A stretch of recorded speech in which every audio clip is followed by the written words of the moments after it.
Hi, welcome to my channel. இன்றைக்கி நம்ம கிருஷ்ண ஜெயந்தி, ஜென்மாஷ்டமி, கோகுலாஷ்டமி இப்படின்னு பல்வேறு விதங்களில் அழைக்கக்கூடிய கிருஷ்ண பரமாத்மா ஜனனம் செய்த இந்த நாளை நம்ம எப்படி வழிபாடு பண்ணி கிருஷ்ண ஜெயந்தியை கொண்டாடலான்றது தான் பார்க்க போகிறோம். கிருஷ்ண ஜெயந்தி செலிப்ரேஷனுக்கு மட்டும் தானா, எங்கள் வீட்டுக்கு ஒரு குட்டி குழந்தை, அதாவது தத்தி வந்துட மாட்டாரா அந்த கண்ணன்னு காத்துட்ருக்கவங்க இந்த நாளை மிஸ் பண்ணிடாதீங்க. குழந்தை வரத்துக்காக கிருஷ்ண ஜெயந்தியை ரெண்டு விதமாக பாகுபாடு பண்ணுவாங்க. கோகுலாஷ்டமி, அதுக்கப்புறமா ஸ்ரீ ஜெயந்தின்னு. ஸ்ரீ ஜெயந்தி யார் வழிபாடு பண்ணுவாங்க அப்படின்னா, அதுக்கு முன்னாடி கிருஷ்ணர் எப்போ பிறந்தாருன்னு சொல்லிடுறேன். கிருஷ்ணர் தேவகிக்கும் வசுதேவருக்கும் இரவிலே சிறையிலே ரோஹிணி நட்சத்திரமும் அஷ்டமி திதியும் சேர்ந்திருக்க அந்த நாளில் தான் பிறந்தார். நம்ம பேசிக்கலி பார்த்தோம்னா இது ரெண்டும் இணைஞ்ச மாதிரியான நாட்கள் இப்போலாம் நம்மளுக்கு வரதே இல்லை. அதனால நம்ம முன்னோர்கள் என்ன பண்ணியிருக்காங்கன்னா, அஷ்டமி சேர்ந்து வர நாளில் வீடுகளில் வழிபாடும், கோவிலில் அவங்களோட நியதிப்படி ரோஹிணி நட்சத்திரத்தில் வர அந்த நாளை ஸ்ரீ ஜெயந்தி அப்படின்னு வழிபாடு பண்ணுவாங்க. ஸ்ரீ ஜெயந்தி 27th வருது இந்த மந்த். 27/8/2024 ஸ்ரீ ஜெயந்தி. அது கோவிலில் வழிபாடு பண்ணுவாங்க. அதுக்கப்புறமா வீடுகளில் நார்மலாக நம்ம வழிபாடு பண்ணுறவங்க 26/8/2024 26/8/2024 அந்த நாளில் நம்ம வழிபாடு பண்ணலாம். அதுக்கப்புறமா குழந்தை வரத்துக்காக வேண்டிட்டு இருக்கவங்க ரோஹிணி நட்சத்திரத்தோடு வருது இல்லையா, 27th அன்னைக்கு விரதம் இருந்து வழிபாடு பண்ணுறது தான் மிக சிறப்பு. கிருஷ்ணனுக்கு இப்போ நம்ம எப்படி வழிபாடு பண்ணலான்னு பார்த்துடலாம். உங்கள் வீட்டில் உங்களுக்கு ஒரு வழக்கம் இருக்கும், நீங்கள் பெரியவங்ககிட்ட கேட்டு பார்த்தீங்கன்னா உங்களுக்கு தெரியும். கிருஷ்ணர் ஒவ்வொரு வருஷம் விதவிதமாக அவங்க வருஷம் வளர அவங்க ஒவ்வொரு வளர்கிற மாதிரியான கிருஷ்ணர் சிலைகள் வாங்குவாங்க. அப்படி ஒவ்வொரு வருஷமும் உங்களுக்கு வாங்குகிற வழக்கம் இருந்துச்சுன்னா, காலையில் வீடெல்லாம் சுத்தம் பண்ணிவிட்டு நீங்கள் போய் அந்த கிருஷ்ணர் வாங்கிட்டு வரலாம். அப்படி இல்லை, நாங்கள் வருஷம் ஒரே கிருஷ்ணர் தான் வழிபாடு பண்ணுறோன்னா, அந்த கிருஷ்ணர் விக்கிரகமோ படமோ எடுத்து சுத்தம் பண்ணிவிட்டு சந்தனம் குங்குமம் பொட்டு வச்சுட்டு, அந்த பொட்டுக்கு மேலே குட்டியாக நாம கட்டியினால் உரசி நாம கிருஷ்ணனுக்கு போடணும். இது மிக சிறப்பு. அதுக்கப்புறமா கிருஷ்ண பரமாத்மாவுக்கு என்னென்ன பலகாரங்கள் பண்ணணுமோ அதெல்லாம் நீங்கள் பண்ணலாம். நம்மள நிறைய பேருக்கு தெரியாத பலகாரம்லாம் நிறைய பேர் படைப்பாங்க கிருஷ்ணனுக்கு. அதாவது பலகாரங்கள் எல்லாமே ஒரே இடத்துல பார்க்கலாம் அப்படின்னா அது கிருஷ்ண ஜெயந்தி அன்னைக்கு மட்டும்தான் முடியும். ஏன்னா கிருஷ்ணருக்கு அவ்வளோ பலகாரங்கள் படைப்பாங்களாம் ஜென்மாஷ்டமி அன்னைக்கு பரமாத்மாவுக்கு. அப்படி இல்லைன்னா உங்களால் முடிஞ்ச பாலால் செய்யப்படக்கூடிய பொருட்களை மட்டும் நீங்கள் கிருஷ்ணனுக்கு சமர்ப்பணம் பண்ணலாம். முறுக்கு, சீடை, கார சீடை, உப்பு சீடை, இனிப்பு சீடை, இப்படி பல்வேறு வகைகளில் நம்ம சொல்லிகிட்டே போனால் அவ்வளவு பலகாரங்கள் கிருஷ்ணனுக்கு படைப்பாங்க. ஆனால் ஒன்று தெரிஞ்சுக்கோங்க, இத்தனை பேர் இவ்வளோ பண்ணியிருக்காங்களே, நம்மளால் பண்ண முடியலே நீங்கள் ஏங்கக்கூடாது. ஆனால் நீங்கள் கிருஷ்ணர் அவருடைய பொன்கீதையில் என்ன சொல்லியிருக்காருன்னா, யார் ஒருவன் என்னை நினைத்து மனமுருகி பக்தியோட எனக்கு தண்ணீர் கொடுத்தா கூட அதை பருக நான் ஓடோடி வருவேன், அதுவும் உடனடியாக வருவேன் அப்படின்றத நீங்கள் அண்டர்லைன் பண்ணிக்கணும். அப்படி நம்ம மனசார கிருஷ்ண பரமாத்மாவுக்கு என்ன தரமோ அதை அவர் மனசார ஏற்றுக்குவார். ஸோ நம்ம என்ன கிருஷ்ணனுக்கு சமர்ப்பணம் பண்ண முடியுதோ அதை பண்ணிக்கலாம். அதுக்கப்புறமா அது கூட நம்ம முக்கியமாக பங்கு பெற வைக்க வேண்டியது வெள்ளை அவல், சிகப்பு அவல். நம்மள நிறைய பேர் டவுட் வரும் எந்த அவல் படைக்கணும்னு. அது மோஸ்ட்லி யாருக்குமே தெரியாது எந்த அவல்னு. ஆனால் கிருஷ்ணனுக்கு புராணங்கள் என்ன சொல்லப்பட்டிருக்குன்னா, வெள்ளை அவல் தான் பிடிக்கும் அப்படின்னு. அதனால் வெள்ளை அவல் நீங்கள் சமர்ப்பணம் பண்ணிவிட்டு சிகப்பு அவலும் கொஞ்சோண்டு நீங்கள் வச்சுக்கோங்க, ஒன்றும் தப்பு கிடையாது. 2 அவலும் நீங்கள் சமர்ப்பணம் பண்ணுங்கள். இப்போ கிருஷ்ணனுக்கு பால் பொருள் தானே பிடிக்கும், எதுக்காக கிருஷ்ணனுக்கு இந்த அவல் கொடுக்குறோம் அப்படின்றது நிறைய பேருக்கு சந்தேகம், டவுட்டாகவே இருக்கும். அக்ஷய திருதி கதை எப்படி உருவாச்சுன்னு தெரியுமா? குசேலனும் கிருஷ்ணனும் நெருங்கிய தோழர்கள். அதாவது கிருஷ்ணன் அவருடைய ஆளிலை நாட்களில் அவர் ஸ்கூல் டேஸில் குசேலனோட தான் அவர் நாளை கழிச்சாராம். அவங்க 2 பேரும் பெஸ்ட் ஃப்ரெண்ட்ஸ் அப்படின்னு சொல்லுவாங்க. அதுதான் உண்மையும் கூட. நண்பர்களுக்கு ஆதாரமே அந்த 2 பேர்கள், அந்த கிருஷ்ணரும் குசேலரும் தான் சொல்லுவாங்க. அவ்வளோ டீப் ஃப்ரெண்ட்ஸான அவங்க ஃப்யூச்சரில் குசேலர் ரொம்ப ஏழ்மை நிலையிலையும் கிருஷ்ணன் மாளிகையிலையும் இருந்தாராம். குசேலரினுடைய மனைவி அவரை சொன்னாங்களாம், உங்கள் நண்பன், உங்கள் சிநேகிதன், உங்கள் சின்ன வயசு ஃப்ரெண்டு தான் உங்கள்கிட்ட நல்லா பழகுவாரே, அவர்கிட்ட நீங்கள் ஏதாவது பொருள் உதவி கேட்டுட்டு வாங்க அப்படின்னு சொன்னதுக்கு, நான் எப்படி என் நண்பனை பார்ப்பேன், எந்த மூஞ்சியை வச்சுக்கிட்டு போவேன், அவனுக்கு எதுவுமே கையில் இல்லாமல் நான் மட்டும் எப்படி அவன்கிட்ட ஒரு இதை எதிர்பார்த்து போகிறது அப்படின்னு மனமுருகி குறுகி நின்று அந்த நேரத்தில் அவங்க மனைவி பக்கத்து வீட்டில் இருந்து கடன் வாங்கிட்டு வந்தாங்களாம். அவளை அடுத்த வேளை உணவு கூட வழி இல்லாத நிலையில் இருந்த அவர் பக்கத்து வீட்டிலேருந்து அவள் வாங்கி அதை ஒரு துணிப்பையில் முடிஞ்சுக்கிட்டு போனாராம் கிருஷ்ணனை பார்க்க.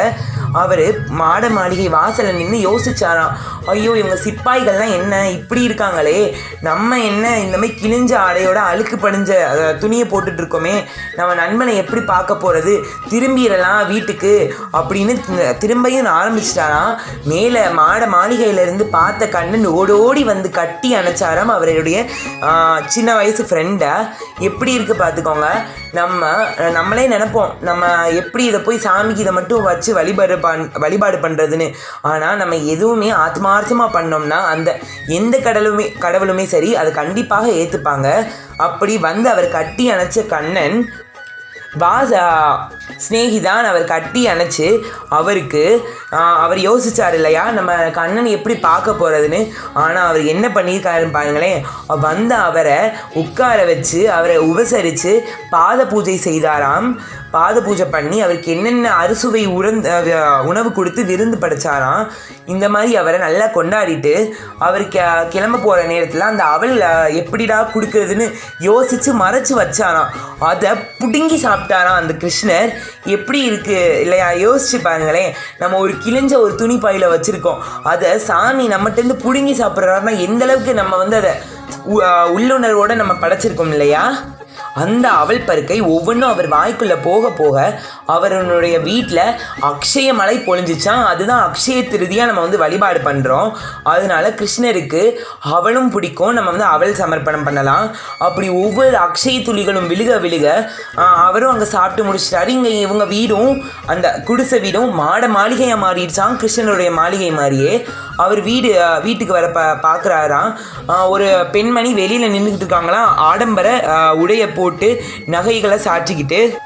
அவர் இது நம்ம வீடே இல்லையே, என்ன இங்கே இப்படி இருக்குது, ஐயோ வீடும் போயிடுச்சான்னு நினச்சிக்கிட்டு இருந்தப்ப அவங்க ஒய்ஃப் வந்து கூப்பிட்டாங்க, குசேலரனுடைய மனைவி. உங்கள் நண்பன் ஒவ்வொரு அவல் பருக்கையும் சாப்பிட இங்கே நம்ம வீட்டில் அக்ஷயமலை பொழிஞ்சு நம்ம இந்த நிலைமைக்கு ஆளாயிருக்கோம். இது அந்த கிருஷ்ணனுடைய அருட்கடாட்சத்தினால தான் அப்படின்னு சொல்ல இவருக்கு ஆனந்த கண்ணீரை நிறுத்தவே முடியலையாம். அப்படி இருந்தாரா அவர் அந்த நிலைமையில். கிருஷ்ணனுக்கு இந்த பலகாரம்லாம் படைச்சிட்டு அவரனுடைய திருவுருவ படத்துக்கோ சிலைக்கோ அதாவது விக்கிரகத்துக்கோ என்னென்ன மலர்கள் நீங்கள் சாற்ற முடியுதோ எல்லாமே சாத்தலாம். விஷ்ணு பகவானுக்கு சாமந்தி, துளசி அப்படின்னு சொல்லப்படக்கூடிய இந்த 2 விஷயங்கள் ரொம்ப ரொம்ப பிடித்தமானது. ஸோ இது ரெண்டெல்லாம் நீங்கள் வந்து கண்டிப்பாக நீங்கள் வந்து இடம்பெற மாதிரி பார்த்துக்கோங்க. அதுக்கப்புறமா என்னென்ன மலர், தாமரை மலரோ மல்லிகைப்பூவோ என்னென்ன நீங்கள் சமர்ப்பணம் பண்ணணும்னு நினைக்கிறீங்களோ அது எல்லாமே நீங்கள் கிருஷ்ண பரமாத்மாவுக்கு அன்றைக்கி சாத்தலாம்.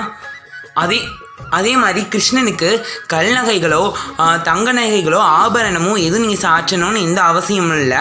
சாத்தணும்னா நீங்கள் சாத்திக்கலாம். அது நீங்கள் யூஸ் பண்ணதாண்டா பால்லையோ பன்னீர்லையோ அப்படி இல்லைன்னா மஞ்சள் நீரில் வந்து டிப் பண்ணிவிட்டு நீங்கள் வந்து சாமிக்கு சாத்தலாம். இது எல்லாமே சாத்துறதை விட கிருஷ்ணனுக்கு ஒரு 2 விஷயமாக சொல்லப்படுற சாமந்தி மலரும் அதுக்கப்புறமா துளசி வந்து சாற்றுறதுனால கிருஷ்ணரனுடைய ஆசையை பரிபூர்ணமாக பெற்றுக்க முடியும். இது நம்மளில் நிறைய பேருக்கு துலாபார கதையில் வந்து தெரிஞ்சிருக்கும். எவ்வளோதான் கண்ணனுக்கு ஆபரணங்கள் அவருக்கு ஈக்குவலாக வைக்கணும்னு ட்ரை பண்ணாலும் அது எதுவுமே ஈடாகாது 2 துளசி தளங்களுக்கு கம்பேர் பண்ணுறப்ப. அதுக்கப்புறமா கிருஷ்ணனுக்கு நீங்கள் எங்கே கிருஷ்ணன் அலங்காரம் பண்ணி வச்சுருக்கீங்களோ அங்கே தூப தீபாரதனை காமிச்சிட்டு கிருஷ்ணனுக்கு அன்றைக்கி நீங்கள் என்னென்ன ஸ்லோகங்கள் சொல்லணுமோ சொல்லிக்கலாம். சிம்பிளாக ஹரிராம ஹரிராம ராம ராம ஹரி ஹரி ஹரே கிருஷ்ண கிருஷ்ண கிருஷ்ண ஹரி ஹரி இந்த ஸ்லோகனை நீங்கள் வந்து சொல்லலாம். இது நம்மள எல்லாருக்குமே தெரிஞ்சிருக்கும், சின்ன பிள்ளைங்களுக்கும். அதுக்கப்புறமா உங்கள் வீட்டு குட்டி கண்ணனோ ராதையோ, ராதைனா ராதை வேஷமும் கண்ணன்னா கண்ணன் வேஷமும் போட்டு அழகு பார்ப்பீங்க இல்லையா? அழகு பார்த்து அந்த குழந்தைய கோயிலுக்கும் கூட்டிகிட்டு போவீங்கல்ல, அந்த ப்ரொசீஜர்லாம் நீங்கள் பண்ணதுக்கப்புறம் வீட்டில் வந்து திருப்பி கிருஷ்ணருக்கு நீங்கள் தூபதீபம் திருப்பி காமிக்கணும். அப்படி இல்லை நாங்கள் இப்போ தான் வந்து குழந்தைக்காக வேண்டிகிட்ருக்கோம் அப்படின்னா ஒன்றும் கவலைப்படாதீங்க, இதெல்லாமே பண்ணுங்கள். அதுக்கப்புறமா கூட நீங்கள் இந்த கண்டிப்பான இந்த மந்திரத்தை நீங்கள் சொல்லணும். இது சொல்லி பாருங்கள், 100% சக்ஸஸ் தான். அது என்ன மந்திரம்னு கேட்டிங்கன்னா சந்தான கோபால மந்திரம். இது வந்து நான் கீழே டிஸ்கிரிப்ஷன் பாக்ஸ்லேயும் உங்களுக்கு கொடுத்துட்றேன். இது வந்து நீங்கள் உங்களால் எத்தனை தடவை சொல்ல முடியுதோ அத்தனை தடவை நீங்கள் வந்து சொல்லலாம். அப்படி இல்லைனா 108 தடவை வந்து சொல்லுங்கள். அது எங்களுக்கு முடியலை அப்படின்னா 21 தடவை வந்து நீங்கள் சொல்லிக்கலாம். ஏன்னா இது வந்து கொஞ்சம் லென்த்தியாக தான் இருக்கும் இல்லையா? நம்ம நார்மல் 108 போற்றிகள் மாதிரி ஓம் கிருஷ்ணாய போற்றி அந்த மாதிரியெல்லாம் இருக்காது.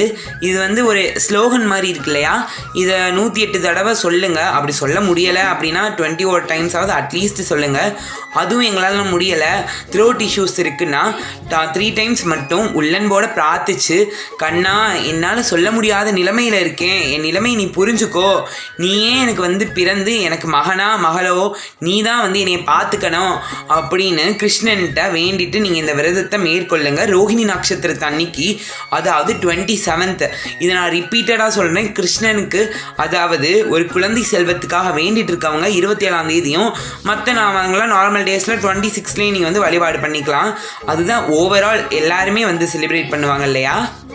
அதுக்கப்புறமா நீங்கள் உங்கள் குழந்தைய வந்து அலங்காரம் பண்ணி கோயிலுக்கு கூட்டிகிட்டு போயிட்டு வந்திருப்பீங்க இல்லையா? அதுக்கப்புறம் திருப்பி வந்து ஒரு தடவை சூடம் கற்பூரம் ஆரத்தி வந்து காமிச்சு, கற்பூர ஆரத்தி வந்து காமிச்சிட்டு பூஜையை வந்து நீங்கள் முடிச்சுக்கலாம்.